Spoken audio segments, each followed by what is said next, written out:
ہر ایک مومن کے دل کی ہے صدا مسلم پرسن اللہ، نہ بدلا ہے نہ بدلے گا میرا مسلم پرسن اللہ۔ کہ پہلا کام اپنے ایمان کی حفاظت کریں گے انشاءاللہ، کریں گے انشاءاللہ۔ اور وہ ایمان کی حفاظت اس طرح کہ طے کر لیجئے کہ جب تک فجر کی نماز پڑھ کر قرآن پاک کی تلاوت نہ کر لیں، جب تک خدا کی سچی کتاب نہ پڑھ لیں، جھوٹی خبریں اخبار کا مطالعہ نہیں کریں گے۔ یہ مسلمان طے کر لیں کہ جب تک سچی کتاب نہ پڑھ لوں جھوٹے اخبار نہیں پڑھیں گے۔ بھئی اخبار میں جھوٹی خبریں ہوتی کہ نہیں ہوتی؟ جو بیچارہ بیان دیتا ہے وہ خود ہی بدل دیتا ہے کہ نہیں وہ میں نے کچھ اور کہا تھا، آپ نے کچھ اور لکھ لیا ہے کہ نہیں؟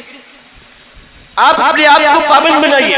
ہمارے گھروں کی بہنیں، ہمارے گھروں کی عورتیں، ہمارے گھروں کی بیٹیاں اس بات کی خود کو پابند کریں کہ جب تک گھر کے اندر قرآن پاک کی تلاوت نہیں ہو جائے گی، کسی بڑے میاں کے لیے چائے نہیں بنے گی۔ یہ ماحول ہمیں بنانا پڑے گا عزیزان ملت۔ اگر ہم نے نہیں بنایا تو ہماری نسلیں خراب ہو رہی ہے۔ میں آپ کو آگاہ کر رہا ہوں کہ نسلیں خراب ہو رہی ہیں، نسلیں خراب ہو رہی ہیں، جنریشن برباد ہو رہی ہے، ہمارا ینگ سٹار برباد ہو رہا ہے۔ یہ نبی پاک، آپ سوچئے کہ مسلم نوجوان بچے حضور صلی اللہ علیہ وسلم کی سنت پر داڑھی تو نہیں رکھتے، وراٹ کوہلی کی غلامی پر داڑھی رکھنا شروع کر دیتے۔ بولیے رکھ رہی کہ نہیں رکھ؟ یہودیوں جیسے بال، یہودیوں جیسی داڑھی، نبی کی سنت پر تجھے توفیق نہیں ہوئی، کھڑے ہو کر پیشاب کرنے والوں کی نقل تو نے کر لی۔ بتائیے اس امت کا کیا حال ہوگا؟ یہ اولادیں کہاں جا رہی ہیں؟ ماں باپ کے پیسوں سے حرام کاریاں ہو رہی ہیں۔ تو ایمان کی حفاظت، اپنے گھروں کو مسجد بنائیں گے انشاءاللہ، گھروں کو مسجد بنائیں گے، گھروں میں دین زندہ ہوگا، قرآن کی تلاوت ہوگی، عورتیں 100% گھروں میں نماز پڑھیں گی انشاءاللہ۔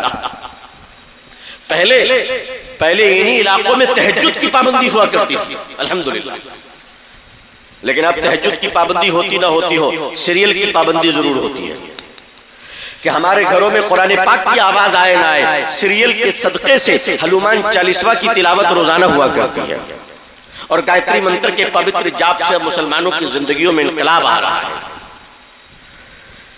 ایمان کی حفاظت ایک تو نمازوں کی پابندی اور قرآن کی تلاوت سے کریں گے انشاءاللہ، اور دوسرا یہ اپنے کیریکٹر کی حفاظت کریں گے۔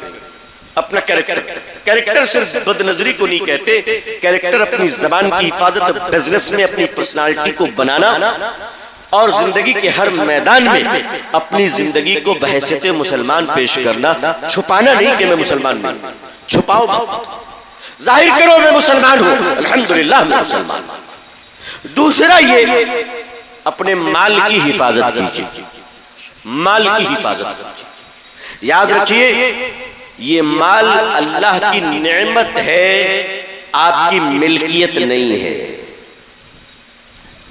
مسلمانوں اللہ کے مال کو اللہ کے راستے میں خرچ کرو، ورنہ تمہاری اولادیں جوئے کے اڈوں پہ برباد کرے گی۔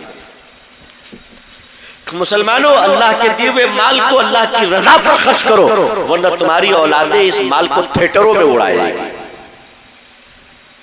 اللہ کے مال کو اللہ کے راستے پہ خرچ کرو، ورنہ تمہاری اولادیں اس مالوں کو نائٹ کلبوں میں اڑائے گی، شراب خانوں میں اڑائے گی۔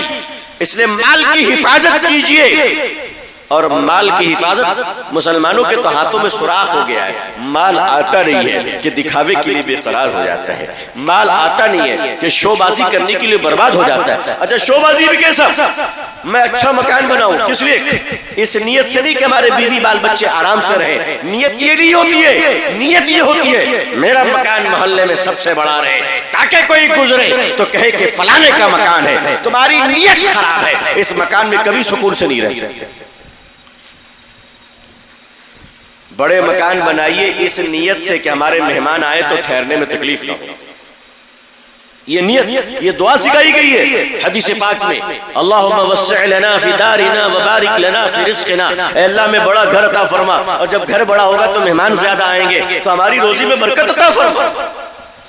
لیکن آج مکان اسٹیٹس کا سمبول ہے، عزت کی ضمانت نہیں بناتا، اس لیے بڑا مکان بنانا برائی نہیں ہے، مکان کو اس نیت سے کہ ہماری پہچان ہوگی، یہ بری نیت ہٹا دیجیے۔ ہر ایک مومن کے دل کی ہے صدا مسلم پرست اللہ، نہ بدلا ہے نہ بدلے گا میرا مسلم پرست اللہ۔ ہر ایک مومن کے دل کی ہے صدا